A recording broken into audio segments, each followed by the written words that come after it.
Bismillahirrahmanirrahim. Assalamualaikum warahmatullahi wabarakatuh. Perkenalkan, nama saya Nur Adila, NIM 210304119.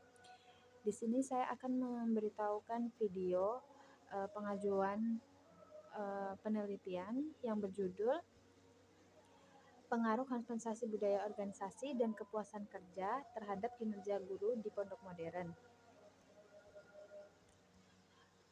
Universitas jurusan Manajemen Bisnis, Fakultas Ekonomi dan Bisnis, Universitas Muhammadiyah Riau.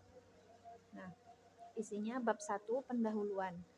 Latar belakang masalah. Sumber daya manusia merupakan elemen utama organisasi dibandingkan dengan elemen lain seperti modal, teknologi, dan uang sebab manusia itu sendiri yang mengendalikan yang lain. Nah, menurut Cardoso 2003, keberadaan tenaga kependidikan merupakan SDM atau sumber daya manusia pada suatu lembaga pendidikan yang berperan penting dalam salah satu pilar sekolah dalam mencapai tujuan pendidikan dan meningkatkan daya saing sekolah. Nah, manajemen sumber daya manusia dalam mengembangkan kinerja guru merupakan suatu persoalan yang sangat penting untuk ditelusuri. Karena berhasil atau tidaknya suatu lembaga pendidikan tergantung dari kualitas sumber daya manusia. Dalam konteks ini, dapat dijelaskan bahwa sumber daya manusia dalam lingkup pendidikan merupakan ujung tombak keberhasilan suatu kualitas tenaga pendidikan dan perlu dikembangkan dengan baik. Mukhlison Effendi, 2021. Nah, pondok pesantren yang merupakan institusi dengan outputnya adalah santriwati yang berpengetahuan agama tentunya memiliki tuntutan agar dapat menghasilkan santriwati yang berkualitas dan kelak bermanfaat bagi masyarakat. Output tersebut selain berimplikasi secara personal, nah juga berdampak positif secara sosial. Dengan kata lain, sosok dari para santri tidak hanya pada sisi personalan saja, namun harus memiliki manfaat pada lingkungan sekitarnya. Nah, peran pesantren dalam kancah pendidikan sudah tidak diragukan lagi. Ratusan bahkan ribuan pesantren telah didirikan dikembangkan di seluruh Indonesia pada saat ini demi memenuhi minat masyarakat dalam memilih salah satu alternatif pendidikan Islam bagi putri dan putra mereka. Nah, pondok modern Darussalam Gontor adalah pesantren yang menjunjung tinggi nilai-nilai Islam yang mana bertujuan untuk membentuk pribadi yang beriman, bertakwa, dan berhalal kalimah yang mana dapat mengabdi pada umat dengan penuh keikhlasan dan berperan aktif dan memberdayakan masyarakat yang bermoto berbudi tinggi, berbadan sehat, berpengetahuan luas, dan berpikiran bebas, dan mempunyai visi sebagai lembaga pendidikan pencetak kader-kader pemimpin umat menjadi tempat ibadah thalabul ilmi dan menjadi sumber pengetahuan Islam atau bahasa Arab, bahasa Al-Quran, dan ilmu pengetahuan umum dan tetap berjiwa pesantren.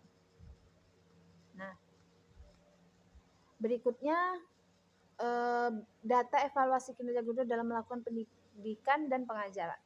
Nah, data evaluasi kinerja guru dalam melakukan pendidikan dan pengajaran tahun 2023. Contohnya, nama guru Fitri Melani, mengajar hadis. Dalam evaluasinya positif, rapi dalam berpakaian, percaya diri. Negatifnya, tidak menggunakan metode yang tepat, tidak mengenal murid secara personal, dan tidak menanyakan pertanyaan pada pelajaran sebelumnya. Nah, ada yang kedua, Ana dengan guru bernama Ana Meldiana, mengajar matematika. Positifnya, sabar dalam mengajar, beribawa. Negatif, mengajar secara monoton, tulisan di papan tulis kurang rapi. Nah, yang ketiga, Selvi Ramadhani, yang mengajar nahwu. Positif, memiliki persiapan yang matang, sabar dalam mengajar, semangat dalam mengajar. Negatifnya, tidak memberikan contoh dari yang dijelaskan, menghapus menggunakan tangan kiri, itu termasuk suatu yang melanggar etika. Suara terlalu kecil tidak terdengar oleh santriwati, dan sebagai berikut dan lain-lain. Nah, ada pula